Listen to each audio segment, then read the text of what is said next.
Okay, day 80. This is part 4, no Braverman. It will be kind of a instruction manual, I guess, on using open source and open source research projects to solve kind of a complicated kind of crime, like a conspiracy crime where there's a lot of conspirators and a lot of moving parts and complexity. And I'll just use the Clinton Foundation here as the key example.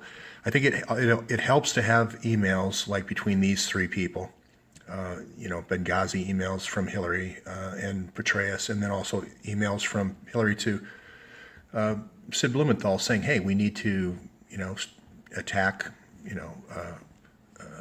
Gaddafi at this and such date with this subcontractor, that sort of thing. That's going to be Osprey Global and DynCorp, okay? So that's kind of establishing that first chain, in the kind of, I would say for your people that are involved in your group, you have one person who's kind of plays my role, which is a summarizer and a storyboarder. I call this a storyboard.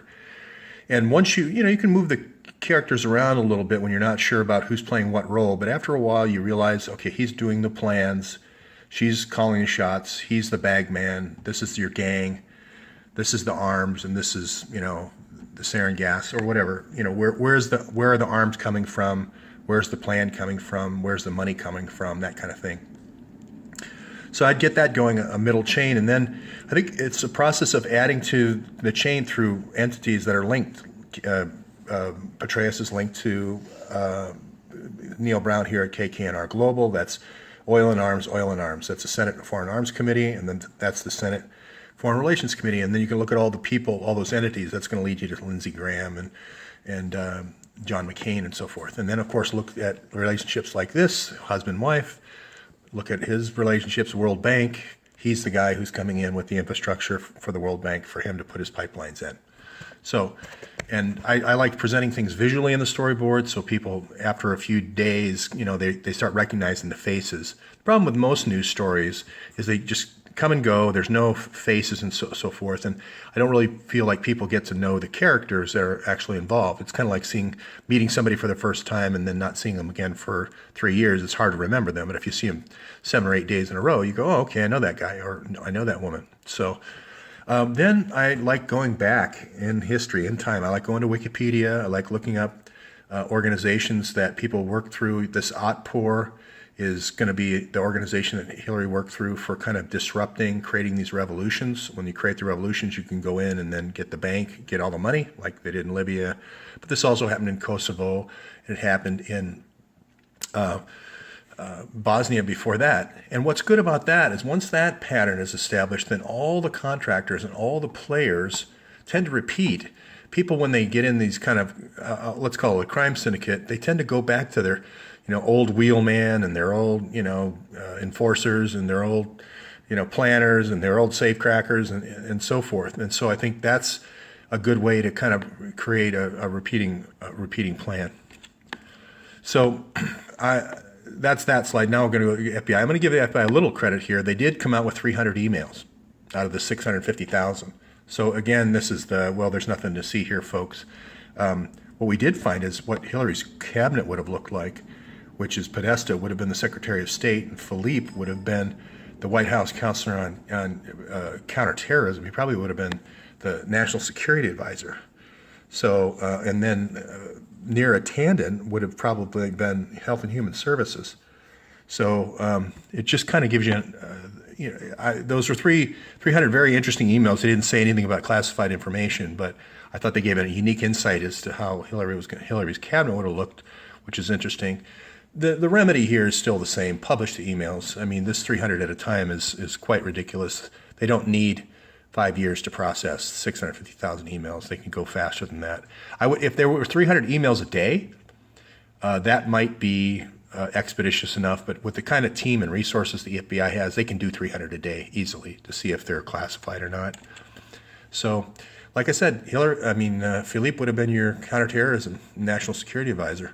So, kind of dodged a bullet there. People think, well, Trump's pretty bad, but that would have been your national security advisor. And I don't know how many bombings we would have had around the world at different embassies if that would have been true.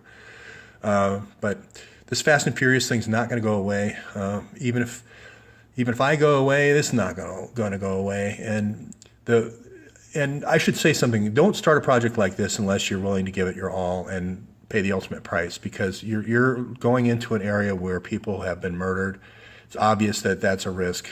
So I would recommend this group and this research project go to the Facebook group and have one person do this kind of storyboarding and summarizing a day. Kind of shift it between 7 people. There's a lot less likely to get rid of 7 people than it is one person. So that's just my like this. Michael Hastings got too close to the story, the brownstones in Jeffrey Epstein's island, and you saw what happened to Michael Hastings. So again, credit where credit's due.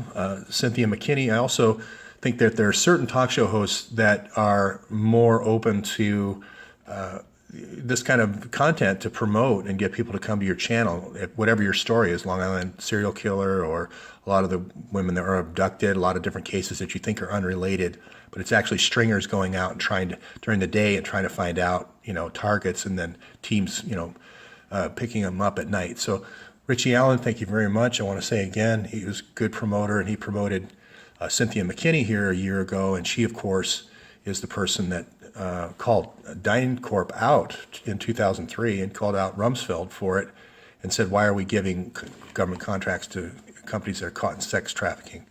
So the other one was Max Egan. I thought it was just great. And Jeff Pence as well, so I should give credit.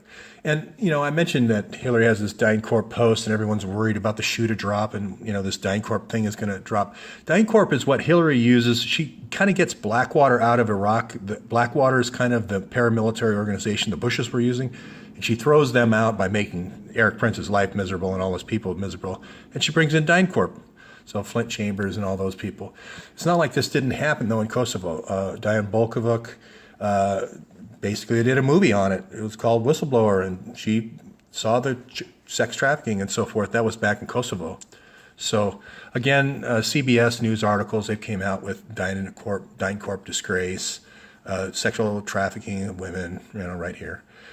Young girls abducted, Ukraine, everywhere the UN peacekeepers are, basically, is you're going to get. And what they have is they have a lot of helicopters and a lot of contracts to actually do renditions of terrorist suspects. But since they only do one about every 3 months, that leaves, 89 days of a quarter to do abductions. And look, and here's the kids, so.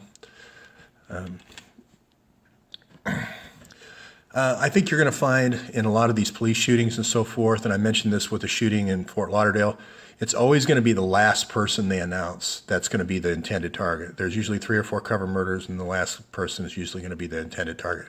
I'm going to say for the Dallas police shootings that it's going to be Brent Thompson, who they were going after, and it's going to be DynCorp. It's always the talkers. It's always the people who could testify.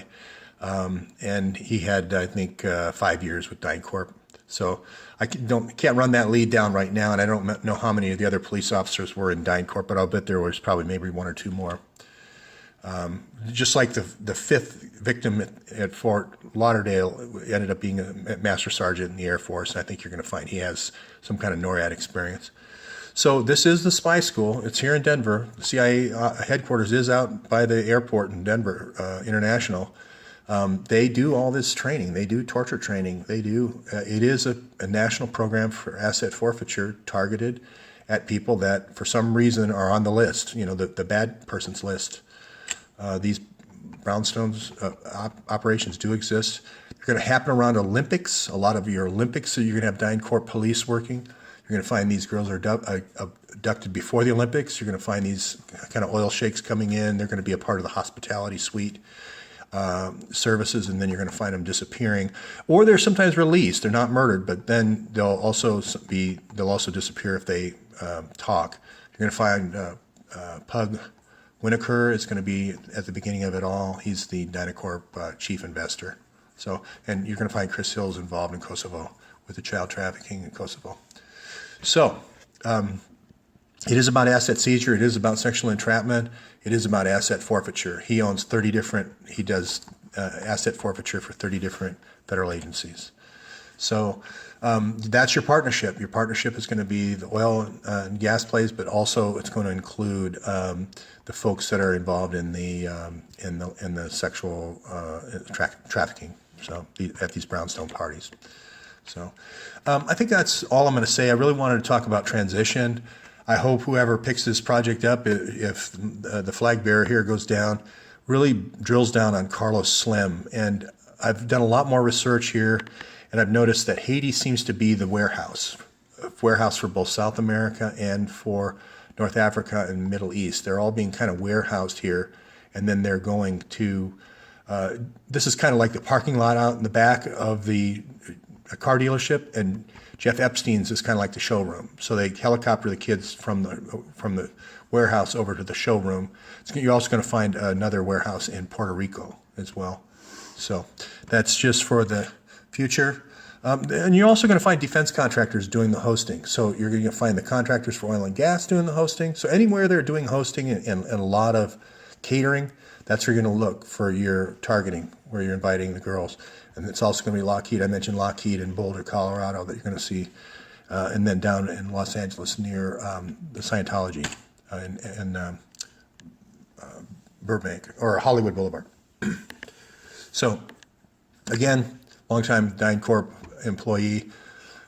Very important to make sure these cases move along quickly and they're not settled out of court. Make sure that the cases are, you get the case and court documents. And this case, that the 11-year federal case that he was in, is also key. That's just build your case that you can go back to and say this is a pattern of behavior going all the way back to Tyler Drumheller here in Europe. So Drumheller was involved. He sent all these confidential plans to Sid here at Clinton Foundation. So you're going to drill down on Drumheller, all the things, all his email, all the things he sent. I don't know if he was using Yahoo Mail here or not. Maybe that was why Yahoo Mail got attacked. Who knows? But also Osprey Global is something that Jason Chaffetz should, all the employees of Osprey Global should be brought in front of Congress at the Oversight Committee and subpoenaed, as well as DynCorp, all the key players.